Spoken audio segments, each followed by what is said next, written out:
ચાલો નમસ્કાર બાળકો.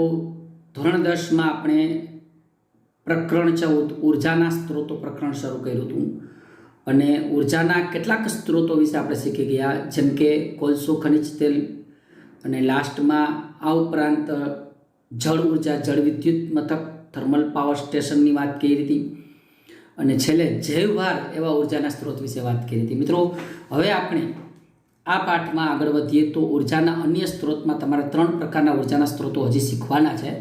એમાં બાયોગેસ, પવન ઉર્જા અને સૂર્ય, અને સૂર્ય દ્વારા ચાલતી સૌર ઉર્જા, અને છેલ્લે તમારે શીખવાનું છે ન્યુક્લિયર ઉર્જા, ન્યુક્લિયર વિખંડન અને ન્યુક્લિયર સંલેન દ્વારા પ્રાપ્ત થતી ઉર્જાની આપણે માહિતી શીખવાના છે. મિત્રો, આ પાઠની આ વિડીયોની અંદર હું તમને બાયોગેસ અને એના દ્વારા પ્રાપ્ત થતી ઉર્જા અને પુનઃપ્રાપ્ય કેવો સ્ત્રોત છે એની ચર્ચા કરીશું, અને ત્યારબાદ પવન ઉર્જા અને સૂર્ય ઉર્જાની ચર્ચા આપણે આ વિડીયોની અંદર કરીશું. તો ચાલો શરૂ કરીએ. બાયોગેસ. બાયોગેસ એ ખરેખર શું છે? બાયોગેસ કઈ રીતે લાભદાયી છે? તો બાળકો, તમને ખબર હોય કે ગાયનું છાણ, કૃષિ કચરો એટલે ખેતરમાં એકઠો થયેલો નકામો કચરો. આ ઉપરાંત વનસ્પતિ પ્રાણીઓના નકામા અવશેષો, શાકભાજીનો કચરો કહેવાય છે. સુએજ કચરો એટલે ગટરનો કચરો. આ બધાનું જ્યારે ઓક્સિજનની ગેરહાજરીમાં વિઘટન થાય ને, એટલે જે વાયુ ઉત્પન્ન થાય ને એને બાયોગેસ કહેવાય. શું કહ્યું? ગાયનું છાણ, કૃષિ કચરો, શાકભાજીનો કચરો અને સુએજનો કચરો, આ બધાનું ઓક્સિજનની ગેરહાજરીમાં વિઘટન થતાં ઉત્પન્ન થતા બળતણને બાયોગેસ કહે છે. બહુ સ્પષ્ટ બાળકો ઉપર વ્યાખ્યા આપી દીધેલી છે તમને. જો બાયોગેસમાં ગાયના છાણનો ઉપયોગ થતો હોય ને મિત્રો, તો એવા બાયોગેસને ગોબર ગેસ કહેવાય છે. જનરલી આપણી ભાષામાં આપણે એને ગોબર ગેસ કહીએ છીએ. એટલે મુદ્દો પણ તમને આપ્યો છે કે સમગ્ર મુખ્ય સામગ્રીમાં ગાયનું છાણ હોય તેને ગોબર ગેસ કહેવાય. બાયોગેસમાં મિત્રો 75% 75% મિથેન હોય છે, અને મિથેન એ ખરેખર બહુ સારામાં સારું બળતણ છે, ઉત્તમ બળતણ છે. મિથેન એટલા માટે ઉત્તમ બળતણ છે કે મિથેનની તાપીય ક્ષમતા ખૂબ જ વધારે છે. તાપીય ક્ષમતા એટલે શું? એ ખૂબ જ ઉષ્મા આપે છે. એના દહનથી ઘણી બધી ઉષ્મા મુક્ત થાય છે, એટલે તાપીય ક્ષમતા કહેવાય. પાછું એનો પ્લસ પોઈન્ટ એ છે કે એનો કોઈ અવશેષ બાકી રહેતો નથી. દહન થઈ જાય, દહન બાદ કોઈ અવશેષ બાકી રહેતો નથી, ધુમાડા રહિત સળગે છે. મોટો ફાયદો એ છે ધુમાડા રહિત સળગે છે. એટલે બાયોગેસ ઉત્તમ બળતણ છે. ભલે એમાં 75% મિથેન છે, એ બહુ પ્લસ પોઈન્ટ છે, ઉત્તમ બળતણ છે. પણ ઉત્તમ બળતણ હોવા માટે તાપીય ક્ષમતા વધારે, એના દહનને કોઈ ધુવાળો વધતો નથી, કોઈ અવશેષ રહેતો નથી, ધુમાડા રહિત બળતણ છે, એટલે સારું છે. આ ઉપરાંત બાયોગેસનો ઉપયોગ કઈ જગ્યાએ થાય છે એની ચર્ચા મારે તમને કહેવાની છે. બાયોગેસ પ્રકાશ મેળવવા માટે, રસોઈ માટે ઉપયોગી બળતણ છે. પ્રકાશ મેળવવા માટે કઈ રીતે? કેટલાક સ્થળોએ બાયોગેસની મદદથી વિદ્યુત મથકો ચાલે. મતલબ કોલસાની જેમ સળગાવી અને પાણી ગરમ કરી, પાણીનું વરાળમાં રૂપાંતર કરી, ટર્બાઇન ચલાવી, જનરેટર ચલાવી વિદ્યુત ઉત્પન્ન થાય. એમાં એવું થાય બાયોગેસમાં. બાયોગેસના દહનથી પાણી ગરમ કરી ઉષ્માનું વરાળનું રૂપાંતરણ કરી અને ટર્બાઇન ચલાવી વિદ્યુત ઉત્પન્ન કરી શકાય. એટલે એને કહેવાય પ્રકાશ માટે. રસોઈ માટે તો બાયોગેસ ઉત્તમ બળતણ છે. એટલે પ્રકાશ મેળવવા માટે, રસોઈ માટે કઈ જગ્યાએ ઉપયોગી છે એ જોઈ લેજો ખાસ. બાયોગેસ, બરાબર, રસોઈ ઘર વપરાશનું સારામાં સારું બળતણ છે. બાયોગેસનો ત્રીજો ઉપયોગ એવો છે કે વધેલા રગડાને ખાતર તરીકે ઉપયોગમાં લઈ શકાય. ગાય, પ્રાણીઓ, ઢોરના છાણ, મળમૂત્ર, મેં કહ્યું એ પ્રમાણે શાકભાજીનો કચરો, બરાબર, સુએજનો કચરો, આજે બધા છે ને ઓક્સિજનની ગેરહાજરીમાં વિઘટન કરો એટલે બાયોગેસ ઉત્પન્ન થાય. પણ એમાં બાકી રગડો વધે, એ રગડો ખાતર તરીકે છે. એમ કહેવાય આ ખાતર નાઇટ્રોજન અને ફોસ્ફરસ જેવા ખનિજ તત્વોથી સમૃદ્ધ ખાતર છે.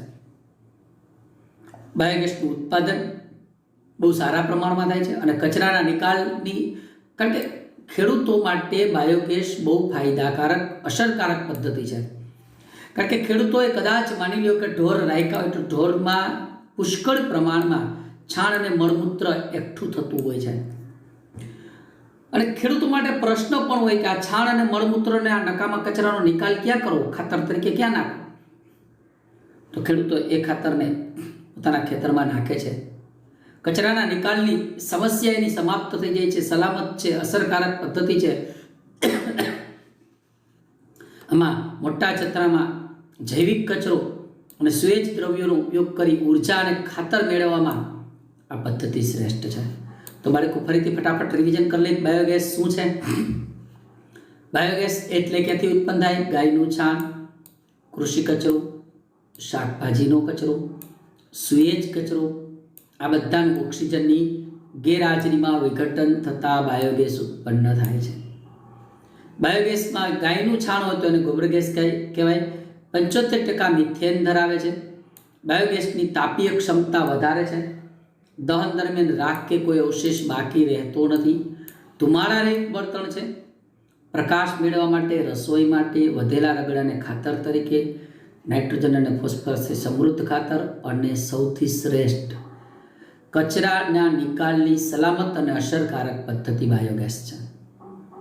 એના મોટા જથ્થામાં જૈવિક કચરો અને સુએજ દ્રવ્યોનો ઉપયોગ કરી, ખબર પડે ને, જૈવિક કચરો, છાણ, મળમૂત્ર, સુએજ દ્રવ્યો એટલે ગટરનો કચરો, એનો ઉપયોગ કરી ઉર્જા અને ખાતર મેળવવા માટેનો ખાસ ઉપયોગ કરી શકાય છે. આમ બાયોગેસ એ ખૂબ જ ઉપયોગી છે. મિત્રો, અહીંયા હું તમને બાયોગેસ પ્લાન્ટ બતાવવાનો છું. આપણો નેક્સ્ટ મુદ્દો છે બાયોગેસ પ્લાન્ટ. ટૂંક નોંધ લખો. તો ખરેખર બાયોગેસ પ્લાન્ટ એ ઈંટોનું બનેલું ગુંબજ જેવું માળખું છે. મિત્રો, બાયોગેસ પ્લાન્ટ છે ને, એ તમને જાણકારી ખાતર કહી દઉં, એ જમીનમાં ઈંટોથી ચણી અને તૈયાર કરેલો એક ખાડો છે. એ પહેલાં એક મિશ્રણ ટાંકીની અંદર નકામા કચરાને, છાણને, મળમૂત્ર અને શાકભાજીનો કચરો અને સુએજ કચરો અને નકામા અવશેષોને એક મિશ્રણ ટાંકીમાં ભેગા કરી અને એમાં પાણી નાખી એનો રગડો બનાવે. પછી એ રગડાને જમીનની અંદર ખાડો કરી ઈંટોથી ચણેલી એક ડાયજેસ્ટ ટાંકીમાં લઈ જાય. ગુંબજ જેવું, ગોળાકાર ગુંબજ જેવું ઉપરના ભાગમાં તૈયાર કરેલું હોય અને એ નીચે અંદર ટાંકીની અંદર ડાયજેસ્ટ ટાંકીમાં હવાની ગેરહાજરીમાં, ઓક્સિજનની ગેરહાજરીમાં આ બધા કચરાનું દહન થાય. એટલે ચેમ્બર, સીલબદ્ધ ચેમ્બર હોય, હવાચુસ્ત કરેલી હોય અને એમાં એનું દહન થાય અને દહનના પરિણામે બાયોગેસ ઉત્પન્ન થાય. એ બાયોગેસમાં મુખ્યત્વે મિથેન હોય. અજારક શ્વસન કરતા સૂક્ષ્મજીવો આ ગાયના છાણ, મળમૂત્ર, નકામા કચરાનું વિઘટન કરે, બરાબર, અને એનું બાયોગેસમાં રૂપાંતર કરે. બાળકો, આની સમજૂતી આપણે લેતા જઈએ. ચાલો પહેલેથી. બાયોગેસ પ્લાન્ટ ઈંટોનું બનેલું ગુંબજ છે, ડોમ જેવું માળખું છે, અને મિશ્રણ ટાંકીમાં મેં તમને કહ્યું એ પ્રમાણે ગાયનું છાણ, બરાબર, વનસ્પતિ, કૃષિ કચરો, શાકભાજીનો કચરો વગેરેનું પાણી સાથે મિશ્રણ કરી તૈયાર કરે અને આ મિશ્રણ ટાંકીમાંથી રગડાને ડાયજેસ્ટર ટાંકીમાં લઈ જાય. ડાયજેસ્ટર ટાંકી સીલબદ્ધ ચેમ્બર છે, હવાચુસ્ત ચેમ્બર છે. એ ઓક્સિજનની ગેરહાજરી હોય છે, એમાં ઓક્સિજન નથી હોતું. કેવી હોય જો રચના આકૃતિમાં બતાવેલી છે, બરાબર. અહીં તમને કહેતો જાઉં છું, આ જે રગડો બનાવ્યો છે એ મિશ્રણ ટાંકી છે. ગાયનું છાણ, વનસ્પતિ, કૃષિ કચરો, શાકભાજીનો કચરો, એનું પાણી સાથેનું મિશ્રણ છે. હવે એ રગડાને અહીંથી ડાયજેસ્ટ ટાંકી છે, આ ડાયજેસ્ટ ટાંકીમાં દાખલ કરવામાં આવે છે. ડાયજેસ્ટર એટલે વિઘટન. આપણે ખોરાક લીધો હોય, જઠરમાં, આંતરડામાં આપણું ડાયજેસ્ટ થાય છે, એનું વિઘટન થાય છે, પાચન થાય છે, એમાં આમાંય થાય. અને ડાયજેસ્ટ ટાંકી સીલબદ્ધ ચેમ્બર છે, એમાં ઓક્સિજનની ગેરહાજરી હોય.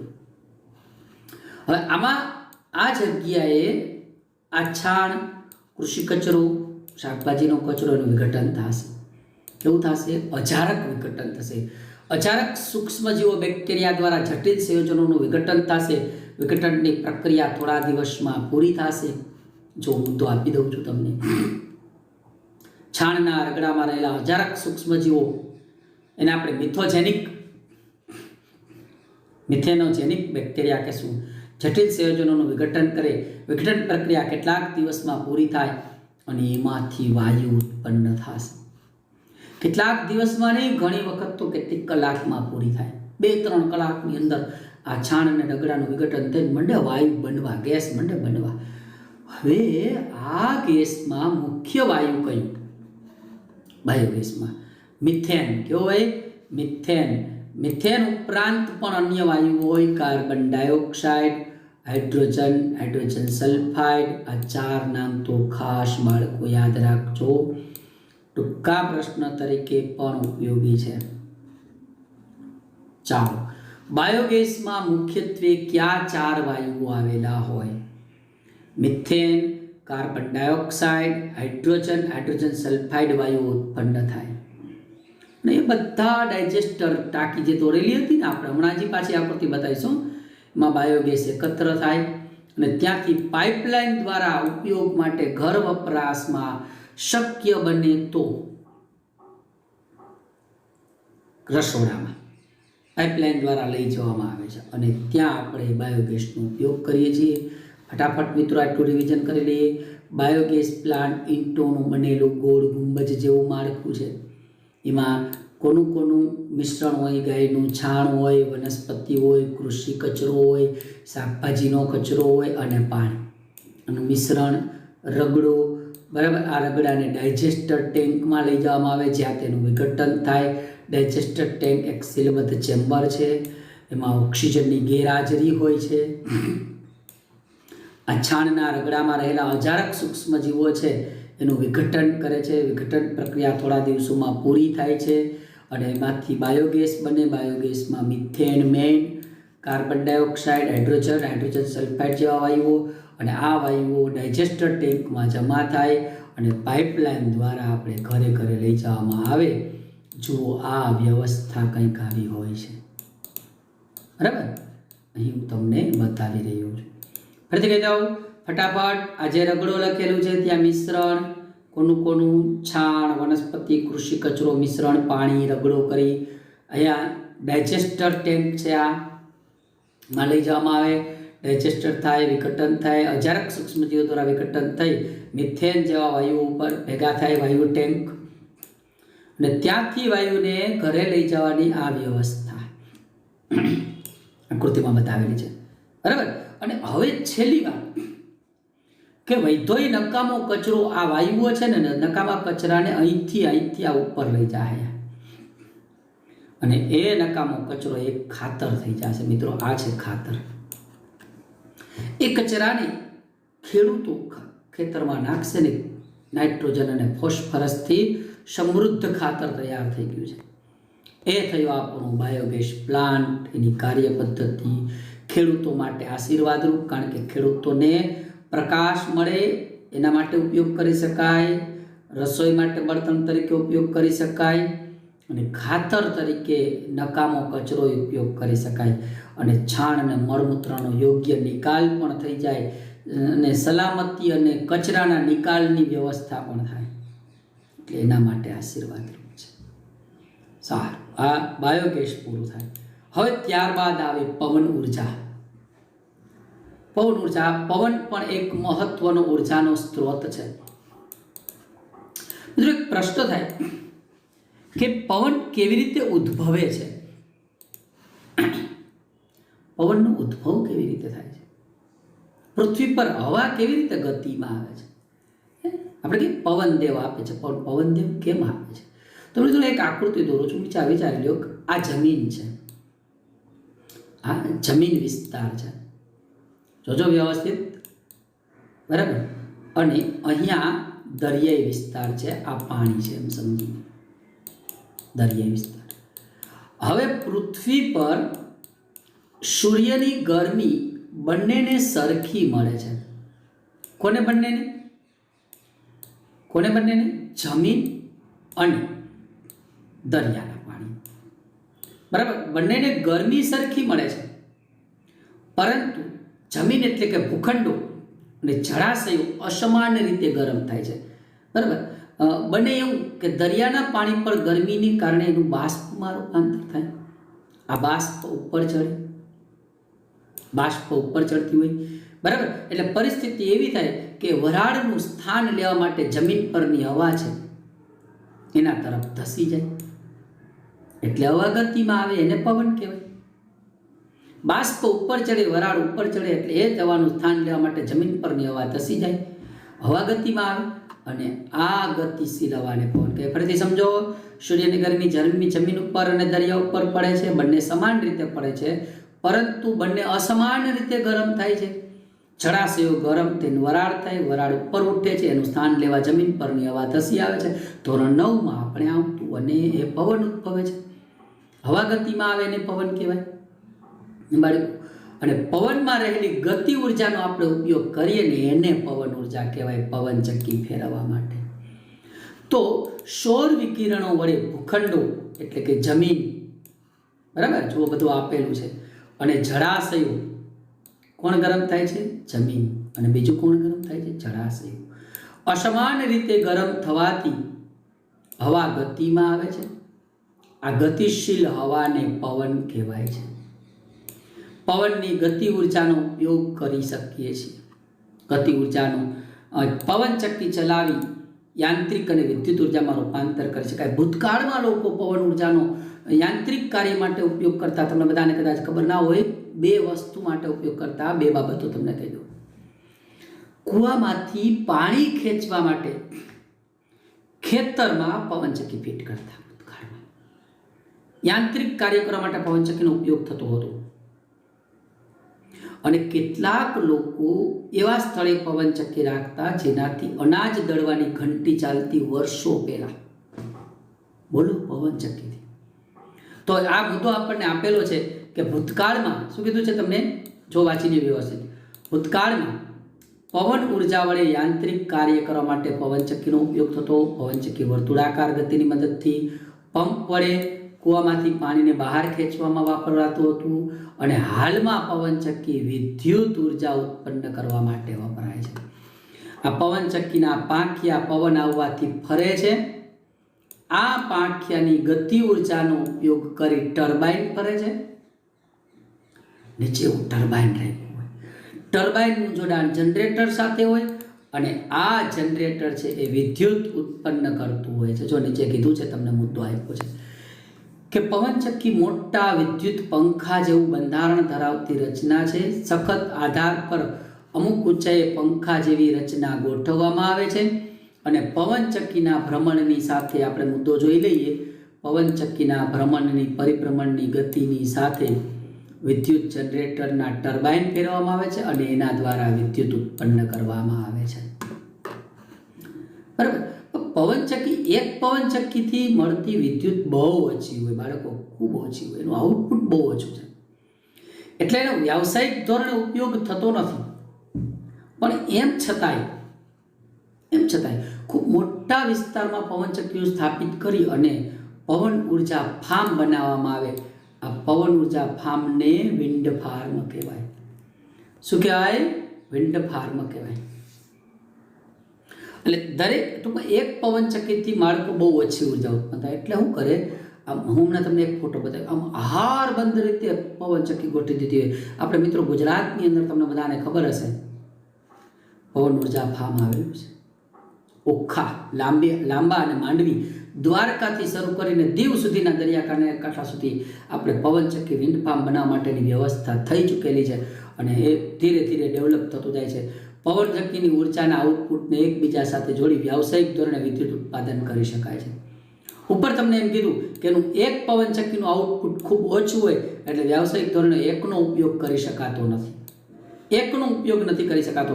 પછી તમને કીધું એના પવન ઉર્જા ફાર્મ સ્થાપવામાં આવે, અને પવન ઉર્જાના આઉટપુટને એકબીજા સાથે જોડી વ્યાવસાયિક ધોરણે વિદ્યુત ઉત્પન્ન કરી શકાય છે. એક કાળે ઘણી બધી પવનચક્કીઓ ગોઠવી અહીં તમને બતાવેલી છે પવનચક્કી. મિત્રો, જો તમારે વિન્ડ ફાર્મ કેવું હોય એ જોવું હોય તો એ તમને કહી દો. અહીંયા બાજુની અંદર તમને આકૃતિ આપેલી છે, બરાબર. વિન્ડ ફાર્મ, એક પવનચક્કી, બીજી પવનચક્કી, ત્રીજી પવનચક્કી, હારબંધ રીતે પવનચક્કીઓને ગોઠવી પવન ઉર્જા મથક સ્થાપી શકાય, એને વિન્ડ ફાર્મ કહેવાય. ચલો, હવે આપણે શીખવાના છીએ પવન ઉર્જાના ફાયદા અને ગેરફાયદા. તો ભાઈ પવન ઉર્જા છે પર્યાવરણને અનુકૂળ ઉર્જા સ્ત્રોત છે, કાંઈ પ્રોબ્લેમ નહીં, કોઈ પ્રકારના પ્રદૂષણનો પ્રશ્ન નહીં, પર્યાવરણને અનુકૂળ ઉર્જા સ્ત્રોત છે પહેલો મુદ્દો. પુનઃ પ્રાપ્ય છે, જ્યાં સુધી જીવીએ ત્યાં સુધી પવન તો ચાલુ જ રહેવાનો છે. કોઈ દી આપણને પવન એમ નહીં કે હવે મારે બંધ થઈ જવું છે, કોઈ દી આપણને પવન ઘરે બિલ નહીં મોકલાવે કે ભાઈ આટલો પવન વાપરો છે, એટલી હવા વાપરી છે, બિલ ભરી દો, નથી થવાનું. પુનઃ પ્રાપ્ય છે, ફરીથી પ્રાપ્ત થતો રહેશે અને એના દ્વારા વિદ્યુત ઉત્પાદનની અંદર વારંવાર ખર્ચ કરવાની જરૂર પડતી નથી. 3 ફાયદા: પર્યાવરણને અનુકૂળ સ્ત્રોત છે, પુનઃ પ્રાપ્ય ઉર્જા સ્ત્રોત છે અને એક વખત મિત્રો પણ એક વખત પવનચક્કી ફિટ થઈ જાય એટલે વિદ્યુત ઉત્પાદનમાં વારંવાર ખર્ચ કરવાની જરૂર રહેતી નથી. પણ એક વાત ખરી બાળકો, એક વખત પવનચક્કી ફિટ કરવી એ અઘરું છે. હું કામ અઘરું છે એ ખબર તમને? પવનચક્કી બહુ મોંઘી હોય, બહુ જ મોંઘી હોય. આપણે એની મર્યાદા શીખવાના છીએ એટલા માટે, એટલે જ એની મર્યાદા શીખવા. પવનચક્કી મોંઘી એટલે 1 કરોડથી શરૂ થાય એનો ખર્ચ, એક પવનચક્કીનો ખર્ચ. જો વ્યવસ્થિત તો હવે અત્યારે છે ને લેટેસ્ટ ટેકનોલોજી આવી ગઈ છે, આવા ફાઈબરની બનાવેલી પવનચક્કીઓ અત્યારે આવી ગઈ છે એટલે બહુ મોંઘી પડતી નથી. પણ એમ છતાંય એનો ઉપયોગ કરવો એ સરળ નથી. ચાલો એની મર્યાદાઓ શું છે? પહેલી વાત તો એ છે કે પવનચક્કી એવા સ્થળોએ સ્થાપી શકાય જ્યાં રોજ તીવ્ર પવન ફૂંકાતો હોય. જે વિસ્તારોમાં વર્ષના મોટા ભાગના દિવસોમાં તીવ્ર પવન ફૂંકાતો હોય એવા વિસ્તારોમાં જ પવન ઉર્જા મથક સ્થાપી શકાય. આપણી ઘરે ન હાલે, આપણી શહેરીમાં ન હાલે, દરિયા કિનારે જ હાલે. બરાબર, મોટા ભાગના વિસ્તારોમાં છે પવન અને આખા વર્ષ દરમિયાન તીવ્ર પવન ફૂંકાતો હોવો જોઈએ. પવનચક્કી બંધ રહીએ તો વેરેન્ટેજનું ઘર છે એટલે ચાલુ રહેવી જોઈએ. એક પહેલો મુદ્દો કે જે વિસ્તારોમાં વર્ષના મોટા ભાગના દિવસો દરમિયાન તીવ્ર પવન ફૂંકાતો હોય એવા જ વિસ્તારમાં પવન ઉર્જા મથક સ્થાપી શકાય અને આ પવનની ઝડપે પાછી એટલી હોવી જોઈએ. એટલી એટલે કેટલી? 15 કિલોમીટર/અવરના વેગથી પવન છે ને એ ફૂંકાવવો જોઈએ રોજ, 15 કિલોમીટર/અવર. તો જ ટર્બાઇન જરૂરી ગતિ કરી શકશે અને તો જ ટર્બાઇન ફરશે તો વિદ્યુત ઉત્પન્ન થશે. હા, જ્યારે પવન ફૂંકાતો ન હોય એવા સમયગાળા દરમિયાન એને જાળવવા માટે, ઉર્જાને જાળવવા માટે સંગ્રાહક કોષની સગવડતા કરવી પડે, એવી બેટરીઓ રાખવી પડે કે જેમાં આપણે એ પવન ઉર્જાથી ઉત્પન્ન થયેલી વિદ્યુતને સંગ્રહી શકીએ. તો બાળકો પહેલી 3 મર્યાદા કીધી, હજી 3 છે અને ફટાફટ પહેલી 3 રિપીટ કરી દઉં. જે વિસ્તારોમાં મોટા ભાગના વર્ષ દરમિયાન તીવ્ર પવન ફૂંકાતો હોય ત્યાં જ પવન ઉર્જા મથક સ્થાપી શકાય. ટર્બાઇનની ગતિ ચાલુ રાખવા માટે પવનની ગતિ મિનિમમ કેટલી હોવી જોઈએ? 15 કિલોમીટર/અવરથી વધુ હોવી જોઈએ. અને જ્યારે પવન ન ફૂંકાતો હોય એવા સમયગાળા દરમિયાન ઉર્જાની જરૂરિયાતની કાળજી રાખવા માટેના સંગ્રાહક કોષ, બરાબર, જેવી ટેકારૂપ સગવડતાઓ હોવી જોઈએ. સંગ્રાહક, માનો કે પવનચક્કી થોડાક દી બંધ છે, પવન નથી ફૂંકાતો, તો ઉર્જાની કાળજી રાખવા માટે સંગ્રાહક કોષ હોવા જોઈએ. બરાબર, આ એની મર્યાદાઓ છે. હજી 3 મર્યાદાઓ છે કે પવન ઉર્જા મથક સ્થાપવા માટે મોટી જમીન જોઈએ. ભલે દરિયા કિનારે ચાલે, જમીન પડતર જ કહેવાય અને એમાં આપણને કંઈ નુકસાની નથી, પણ તોય વિસ્તાર કેટલો જોઈએ તો જાણી લ્યો. 1 મેગાવોટના જનરેટર માટે 2 હેક્ટર જમીનની જરૂર પડે. 1 મેગાવોટના જનરેટર માટે કેટલા મેગાવોટ? 380-500 મેગાવોટ વિદ્યુત ઉત્પન્ન થતી હોય તો વિચાર કરો કેટલી જમીન જોઈએ છે. એટલે પવન ઉર્જા ફાર્મ સ્થાપવા માટે પ્રારંભિક ખર્ચ ખૂબ ઊંચો આવે.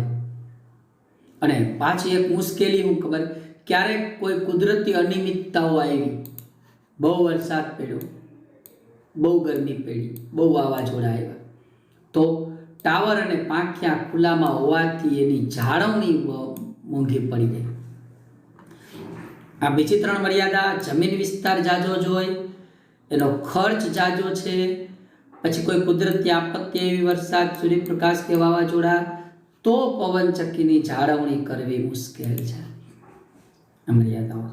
એમ છતાંય વિશ્વના કેટલાક દેશો છે એ પવન ઉર્જાનો મથક કરે છે, પવન ઉર્જાનો ભરપૂર ઉપયોગ કરે છે. ડેનમાર્ક પવનનો દેશ કહેવાય.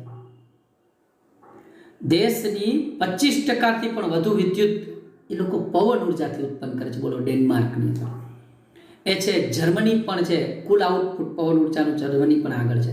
આપણા દેશમાં નથી એટલું, હવે થઈ રહ્યું છે, ડેવલપ થઈ રહ્યું છે. એમાં ગુજરાતમાં સૌથી વધારે. ચાલો મિત્રો, આ એક ટૂંકો પ્રશ્ન છે, ટૂંકા પ્રશ્ન તરીકે બધું યાદ રાખી લેજો.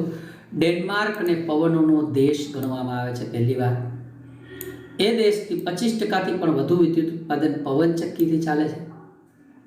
કુલ આઉટપુટમાં જર્મની અગ્રગણ્ય છે. પવન ઉર્જામાં કુલ આઉટપુટ જર્મની. ભારતમાં પણ દેશનું 5મું સ્થાન છે વિશ્વની અંદર પવન ઉર્જા મથકનું. જો આપણે પવનો દ્વારા વિદ્યુત ઉત્પાદનની આપણી ક્ષમતાનો પૂરેપૂરો ઉપયોગ કરીએ તો એક અનુમાન અનુસાર 45,000 મેગાવોટ વિદ્યુત ઉત્પન્ન કરી શકે આપણો દેશ. હો ને ભાઈ, 45,000 મેગાવોટ એટલે ભરપૂર. ચાલો, ભારતનું સૌથી મોટું વિન્ડ ફાર્મ પવન ઉર્જા મથક કન્યાકુમારી નજીક તમિલનાડુમાં. કન્યાકુમારી નજીક ભારતનું સૌથી મોટું વિન્ડ ફાર્મ છે તમિલનાડુમાં. એનું નામ છે મિત્રો, યાદ રાખવું તો કન્યાકુમારી નજીક એને નામ નથી આપ્યું, નામ તુતિકોરિન એનું નામ છે. અને આ પવન ઉર્જા સ્થાપિત કરવામાં આવ્યું છે. 300 મેગાવોટ વિદ્યુત ઉત્પન્ન થાય છે. 380 મેગાવોટ વિદ્યુત ઉત્પન્ન કરવાની ક્ષમતા ધરાવે છે આ વિદ્યુત મથક. તો આ પવન ઉર્જા અને એની વિગતો બાળકો પૂરી થાય. આપણે હજુ આગળ મુદ્દાને ચાલુ રાખીશું. બરાબર, આપણે 2 બાયોગેસ અને જૈવભાર એવા ઉર્જાના સ્ત્રોતો પૂરા કર્યા છે. હવે આપણે કેટલાક પ્રશ્નોત્તરના પ્રશ્નો સાથે આ માહિતીને આગળ વધારીશું. આ તો મિત્રો પવન ઉર્જાનો એક અગત્યનો સ્ત્રોત અને એના વિશેની વાત પૂરી કરી. હવે મિત્રો, આ જે બધા ઉર્જાના સ્ત્રોત છે ને, એ બધા બિન પ્રણાલીગત છે, બિન પરંપરાગત છે. આપણે કેટલાક પ્રશ્નોત્તરના પ્રશ્નો નીચે આપ્યા છે, એ શીખવાના છે. પણ આપણે એક સરસ મજાનો બીજો મુદ્દો શીખવાના છીએ કે આપણે પવન ઉર્જા, સૌર ઉર્જા, જળ વિદ્યુત ઉર્જા એ વૈકલ્પિક ઉર્જાના સ્ત્રોતો છે અથવા તો બિન પરંપરાગત ઉર્જાના સ્ત્રોતો છે. તો આપણે એક શીખવાનું છે વૈકલ્પિક અથવા બિન પરંપરાગત ઉર્જાના સ્ત્રોત. તો એનો એક પ્રશ્ન છે, પછી આપણે આ પ્રશ્નોત્તરના નીચેના પ્રશ્નો લઈશું બાળકો. તો એક પ્રશ્ન શું છે કે આપણે વધુને વધુ ઉર્જાના સ્ત્રોતની જરૂરિયાત છે, ઉત્પાદનની જરૂરિયાત છે. વધુને વધુ ઉર્જા સ્ત્રોતની શા માટે જરૂર છે? કારણ કે કોલસો, ખનિજ તેલ, પેટ્રોલિયમ, કુદરતી વાયુ અત્યારે આપણા ઉર્જાના સ્ત્રોત તરીકે આ છે. કોલસો ને બધું પણ એક સમય ખલાસ થઈ જશે અને ઉર્જાની માંગ તો વધી રહી છે. ટેકનોલોજીનો જેમ વિકાસ થઈ રહ્યો છે એમ ઉર્જાની માંગ તો વધી રહી છે. જો આપણી જીવન પદ્ધતિ બદલાઈ રહી છે, આપણે બધા એર કન્ડિશન એસીમાં રહેવાની ટેવ પડી ગઈ છે. જીવન પદ્ધતિ બદલાઈ ગઈ છે. આપણા જુદા જુદા કાર્ય કરવા માટે મશીન, યંત્ર જે ચલાવીએ છીએ એ બધા બળતણ ઉપર ચાલે છે. પેટ્રોલ, કેરોસીન, ડીઝલ આના ઉપર ચાલે છે અને એ તો બધું ઘટી જવાનું છે. એટલે આપણે વૈકલ્પિક ઉર્જાના સ્ત્રોતની આવશ્યકતા છે. મારો જવાબ ઉપર છે. પહેલા પ્રશ્ન છે આપણે વધુને વધુ ઉર્જા સ્ત્રોતની શા માટે જરૂર રહે છે? એનો જવાબ તકનીકી વિકાસની સાથે દિવસે ને દિવસે આપણી ઉર્જાની માંગ વધી રહી છે. આપણી જીવન પદ્ધતિ બદલાઈ રહી છે. આપણે આપણા કાર્યો કરવા માટે વધુને વધુ યંત્રો અને મશીનોનો ઉપયોગ કરતા જઈએ છીએ અને આમ ચાલ્યું તો ઔદ્યોગિકરણને પગલે આપણા જીવન સ્તરમાં સુધારો થવાથી આપણી પ્રાથમિક જરૂરિયાતો વધતી જાય છે. આમ આપણી ઉર્જાની જરૂરિયાતમાં વધારો થવાને કારણે આપણે વધુને વધુ ઉર્જા સ્ત્રોતની આવશ્યકતા છે અને એ પણ વૈકલ્પિક એટલે એ પણ લાંબા ગાળા સુધી ચાલે એવા ઉર્જાના સ્ત્રોતની આવશ્યકતા છે. ફરીથી કહી દઉં, શા માટે આપણે વધુને વધુ ઉર્જા સ્ત્રોતની જરૂર રહે છે? પહેલું, ટેકનોલોજી એટલે કે તકનીકી વિકાસની સાથે સાથે દિવસે ને દિવસે આપણી ઉર્જાની માંગ વધતી જાય છે. વસ્તી વધે છે, ઉદ્યોગો વધે છે, ડિમાન્ડ વધે છે, આપણી જીવન પદ્ધતિ બદલાતી જાય છે. એસી કારમાં ફરવું છે, એ ઘરની અંદર એસી જોઈએ છે, વિદ્યુત ભરપૂર ઉપયોગ કરવો છે, વાહનોનો ભરપૂર ઉપયોગ કરવો છે. આપણા કાર્યો માટે વધુને વધુ આપણે મશીનોનો ઉપયોગ કરીએ છીએ. ઔદ્યોગિકરણ એટલે કે ઉદ્યોગોને પગલે આપણા જીવન સ્તરમાં મોટો સુધારો થયો છે. આપણે ઉર્જાની જરૂરિયાત વધતી જાય છે. આપણે આ ઉર્જાની જરૂરિયાતમાં વધારો થવાને કારણે આપણે વધુને વધુ ઉર્જા સ્ત્રોતની જરૂર રહે છે. સાવ સિમ્પલ જવાબ છે, સરળ છે. ચલો હવે ત્યાર પછીનો એક પ્રશ્નોત્તરનો પ્રશ્ન છે, અશ્મિ બળતણનો ગેરલાભ શું? હું કહી દઉં છું, લખો તો લખી લેજો, નોંધ કરી લેજો. અશ્મિ બળતણના 2 ગેરલાભ છે. એક તો અશ્મિ બળતણના ઉપયોગથી પ્રદૂષણ થાય છે. પહેલું, કોલસો, ખનિજ તેલ, કુદરતી વાયુ એ આપણા અશ્મિ બળતણ છે, પણ એના ઉપયોગથી પ્રદૂષણ થાય. બીજો ગેરલાભ એ છે કે અશ્મિ બળતણ ટૂંકા સમયગાળામાં ખલાસ થઈ જશે. કોલસો, ખનિજ તેલ આવનારા વર્ષોની અંદર ખલાસ થઈ જશે. પછી શું કરશું બળતણ તરીકે? આપણી મોટામાં મોટી સમસ્યા છે. તો એ ગેરલાભ યાદ રાખજો. અને બીજો પ્રશ્ન છે, શા માટે આપણે ઉર્જાના વૈકલ્પિક સ્ત્રોત તરફ નજર દોડાવવી જોઈએ? તો એ આખો જવાબ ઉપર આપી જ દીધો છે. તકનીકી વિકાસની સાથે સાથે ઉર્જાની માંગ વધી રહી છે, જીવન પદ્ધતિ બદલાઈ રહી છે, આપણા કાર્યો માટે વધુને વધુ મશીનોનો ઉપયોગ કરીએ છીએ, ઔદ્યોગિકરણને પગલે જીવન સ્તરમાં સુધારો આવ્યો છે અને ઉર્જાની જરૂરિયાતમાં વધારો થયો છે. એટલે આપણે વૈકલ્પિક ઉર્જા સ્ત્રોત તરફ નજર દોડાવીએ છીએ. ચલો ત્યાર પછીનો પ્રશ્ન છે, પવન અને પાણી ઉર્જાના પરંપરાગત ઉપયોગ માટે આપણે કેવી સગવડતાઓ કરેલી છે? એ સગવડતા માટે આપણે કેવા ફેરફારો કર્યા છે? તો પવન ઉર્જાના ઉપયોગ માટે પવન ચક્કી, પાણી ઉર્જાના ઉપયોગ માટે જળચક્ર બંધ બાંધ્યા છે, બરાબર. મોટા બંધોમાં પાણીને સંગ્રહિત કરી જળ વિદ્યુત મથકો સ્થાપવામાં આવ્યા છે. પવન ઉર્જાના ઉપયોગ માટે પવન ઉર્જા મથક, વિન્ડ ફાર્મ સ્થાપવામાં આવ્યા છે. તો આ રીતે આપણે ફેરફારો કર્યા છે. તો બાળકો અહીંયા આ બાબત પૂરી થઈ. એક નાનકડો એવો સરસ બીજો પ્રશ્ન છે, એની પણ ચર્ચા કરી લઈએ ભેગા ભેગી. કે કેટલાક લોકો એવું માને છે કે જો આપણે આપણા પૂર્વજો જેવું જીવન જીવવાનું શરૂ કરીશું તો તેનાથી ઉર્જા અને નિવસન તંત્રનું સંરક્ષણ થઈ શકે છે. શું તમને લાગે છે કે આ વિચાર યોગ્ય છે કે આપણે ફરીથી આપણા પૂર્વજો જેવું જીવન જીવવું જોઈએ, જેથી નિવસન તંત્રનું સંરક્ષણ થઈ શકે, ઉર્જાનું સંરક્ષણ થઈ શકે? એવું લાગે છે કે આપણે આપણા પૂર્વજો જેવું જીવન જીવવું જોઈએ? કંઈ વાંધો નહીં. જો આપણે આપણા પૂર્વજો જેવું જીવન જીવવાનું શરૂ કરી શકીએ તો 100% ઉર્જાને નિવસન તંત્રનું સંરક્ષણ કરી શકીએ. તો એના માટે આપણે આપણી જરૂરિયાતને ઘટાડવી પડે. મોબાઈલ, લેપટોપ, ટીવી, કમ્પ્યુટર, એસી, બરાબર, આ બધું બંધ કરવું પડે. અને વર્તમાન યુગમાં આ વિચાર શક્ય નથી, કારણ કે નવી નવી શોધને કારણે આપણું જીવન તો વધુ આરામદાયક બન્યું છે. સુખ સગવડના સાધનો વગર હવે આપણા માટે જીવવું મુશ્કેલ નથી. તો શું કરવું જોઈએ? તો હવે એના વૈકલ્પિક ઉર્જા સ્ત્રોતો વિકસાવવા જોઈએ. જો પહેલો મુદ્દો, જો આપણે આપણા પૂર્વજો જેવું જીવન શરૂ કરીએ તો ઉર્જા અને નિવસન તંત્રનું ચોક્કસપણે સંરક્ષણ થઈ શકે. પણ એ માટે આપણે આપણી જરૂરિયાતો ઘટાડી કુદરત સાથે જીવન જીવવાનું શરૂ કરવું પડે. એ તો થાય નહીં.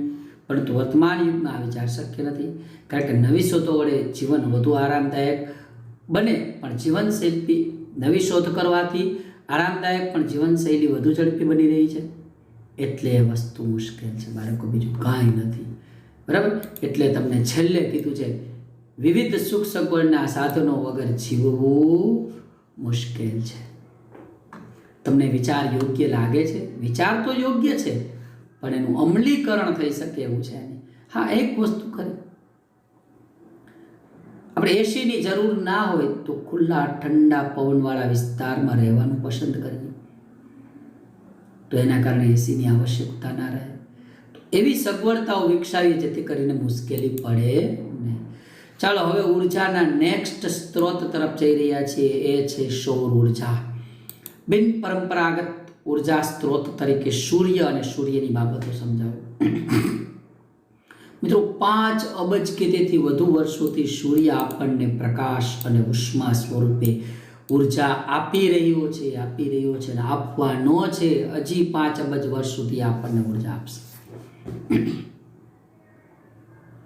પણ સૂર્યમાંથી મળતી ઉર્જાનો મોટો ભાગ જે પૃથ્વી પર આવે છે એ પ્રકાશ અને ઉષ્મા સ્વરૂપે ઉર્જા છે, પણ સૂર્યમાંથી ઉત્સર્જિત ઉર્જાનો થોડો ભાગ પૃથ્વીના બહારના વાતાવરણ, બહારના સ્તર સુધી પહોંચી જાય છે, કારણ કે મોટો ભાગ એનું શોષણ થઈ જાય છે.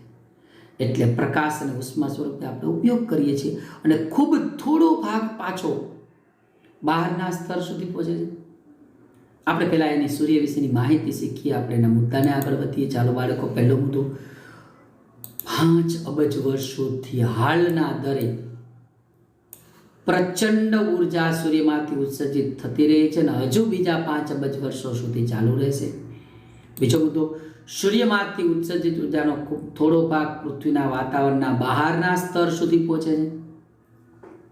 બહુ થોડો ભાગ પૃથ્વીના વાતાવરણના બહારના સ્તર સુધી પહોંચે અને પૃથ્વીના વાતાવરણમાંથી પસાર થાય ત્યારે આ ઉર્જાનો લગભગ અડધો ભાગ શોષણ પામે છે અને બાકીનો ભાગ પૃથ્વીની સપાટી સુધી પહોંચે છે. બરાબર, જોજો વ્યવસ્થિત, કારણ કે વાતાવરણ છે, વાતાવરણમાં શોષાઈ જાય છે, વાતાવરણમાંથી પસાર થાય. બરાબર, ત્યારે આ ભાગ, જો છેલ્લો મુદ્દો મેં તમને કીધો, પૃથ્વીના વાતાવરણમાંથી પસાર થાય ત્યારે ઉર્જાનો લગભગ અડધો ભાગ શોષણ પામે અને બાકીનો ભાગ પૃથ્વીની સપાટી સુધી પહોંચે. બરાબર, અને આપણા મોટા ભાગના ઉર્જા સ્ત્રોતના મૂળમાં સૂર્ય ઉર્જા રહેલી છે. અખૂટ ઉર્જાનો સ્ત્રોત છે.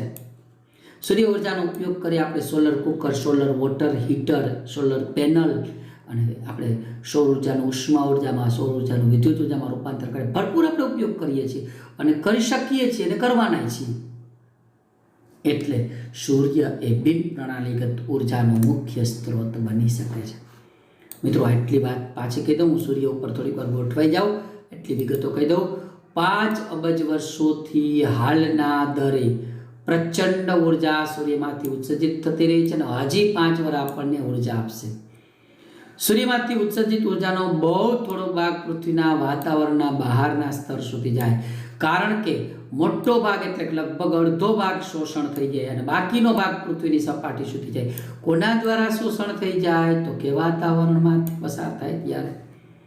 આમ સૂર્ય એ ઉર્જા સ્ત્રોતના મૂળમાં રહેલી ઉર્જા છે, એ અખૂટ ઉર્જાનો સ્ત્રોત છે.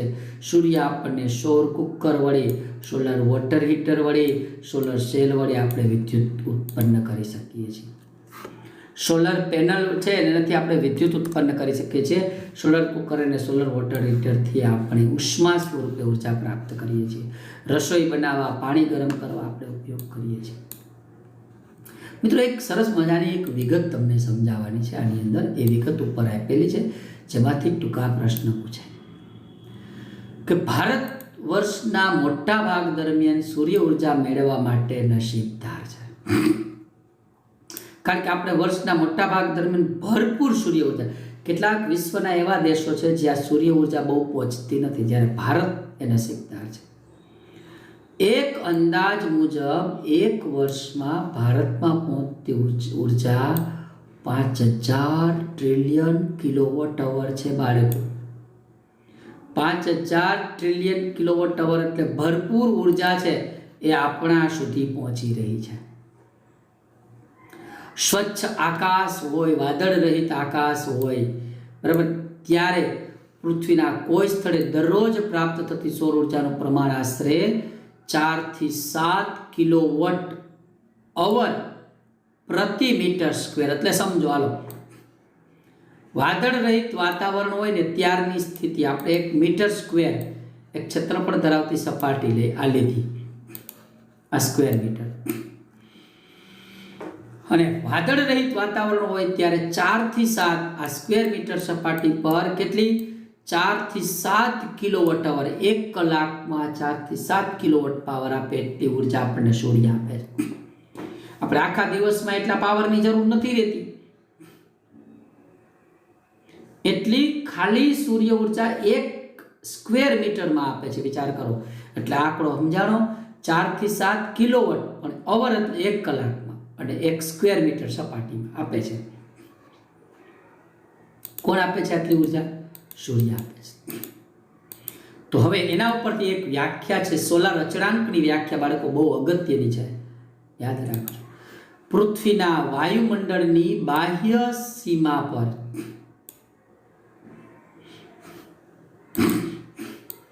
સમજો આ પૃથ્વી છે, બરાબર. હવે આગળ સમજો, આ પૃથ્વીનું વાયુમંડળ છે એવું સમજો. હજી આખી વ્યાખ્યા સમજાવીશ. પૃથ્વીના વાયુમંડળની બાહ્ય સીમા પર સૂર્ય અને પૃથ્વી વચ્ચેના સરેરાશ અંતરે, સમજો આ સૂર્ય છે, આ સૂર્ય છે, એ બે વચ્ચેનું સરેરાશ અંતર, આ સરેરાશ અંતર વ્યાખ્યા સમજાવતો જાઉં છું, આકૃતિ દોરતો જાઉં છું.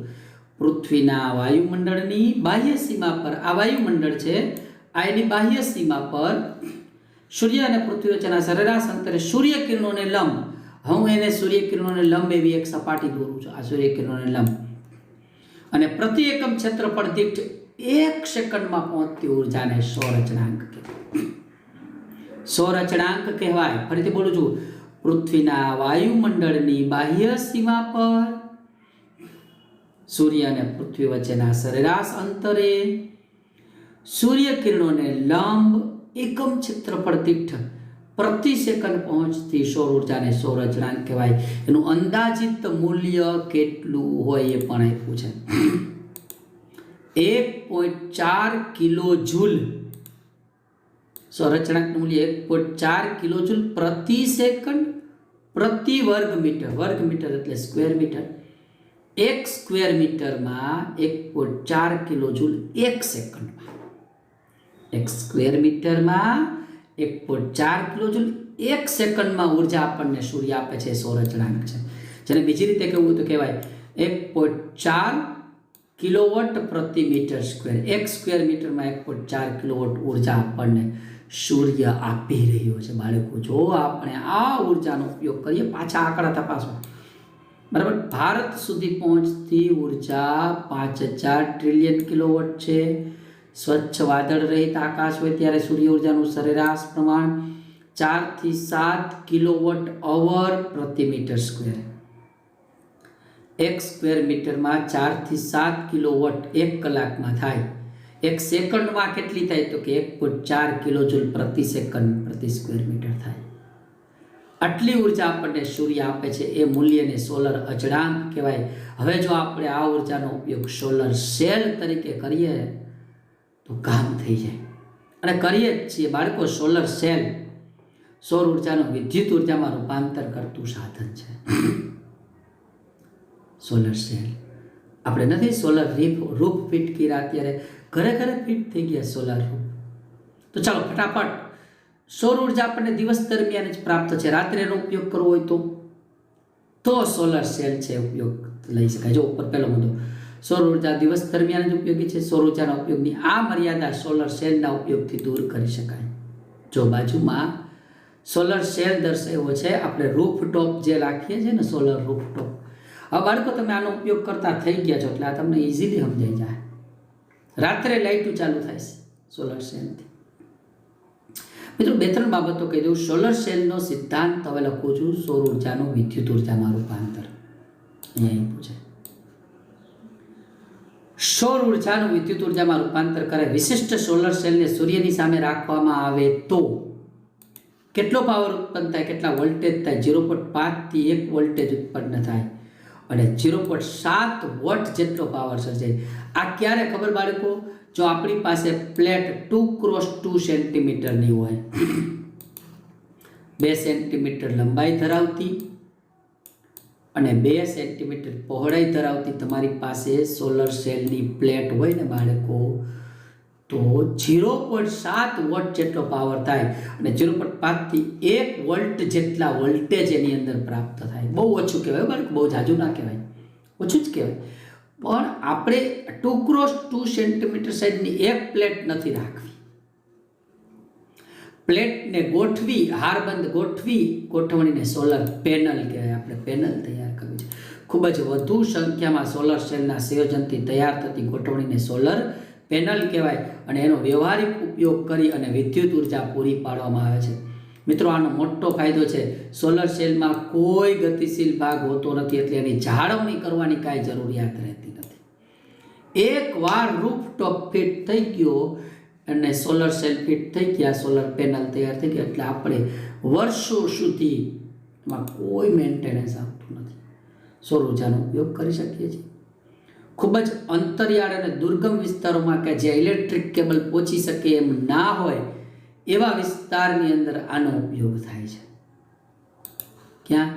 ખૂબ જ અંતરિયાળ, દુર્ગમ વિસ્તારો, ઓછા વસવાટવાળા વિસ્તારો કે જ્યાં વિદ્યુત વિતરણ લાઈન એટલે કેબલ લાઈન પહોંચાડવી ખર્ચાળ હોય અને વ્યાપારી ધોરણે યોગ્ય ના હોય ત્યાં આવી સોલર પેનલ સ્થાપી શકાય છે. હવે એવું નથી. પહેલાં એવું હતું, અંતરિયાળ અને દુર્ગમ વિસ્તારોમાં આ સોલર પેનલ સ્થાપતા.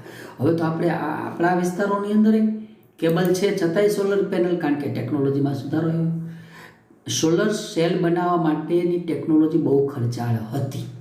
જો કે આમાં લખ્યું છે નીચે જો, સોલર સેલ બનાવવાની પ્રક્રિયા ખૂબ ખર્ચાળ છે, કારણ કે એની બનાવટમાં વિશિષ્ટ શ્રેણીનો સિલિકોન જોઈએ. સિલિકોન બહુ મોંઘું છે. અને પેનલમાં સોલર સેલની એક સેલને બીજા સેલ હારે જોડવો હોય તો ચાંદીનો તાર જોઈએ. ચાંદી વધુ મોંઘી છે. પણ હવે એવું નથી. હવે ટેકનોલોજીમાં સુધાર આવી ગયા છે. બાળકો, અહીં સુધીની વિગતો ફરીથી કહી દઉં. સોલર સેલ સૌર ઉર્જા દિવસ દરમિયાન જ ઉપયોગી છે. આ મર્યાદાને દૂર કરવા માટે સોલર સેલ આવ્યા, જે સૌર ઉર્જાનું વિદ્યુત ઉર્જામાં રૂપાંતર કરે છે. એક સોલર સેલથી ઉત્પન્ન થતી વિદ્યુતમાં 0.5 થી 1 વોલ્ટનો વોલ્ટેજ હોય, એટલે પાવર 0.7 વોટ ઉત્પન્ન થાય, જે ખરેખર ખૂબ ઓછો છે.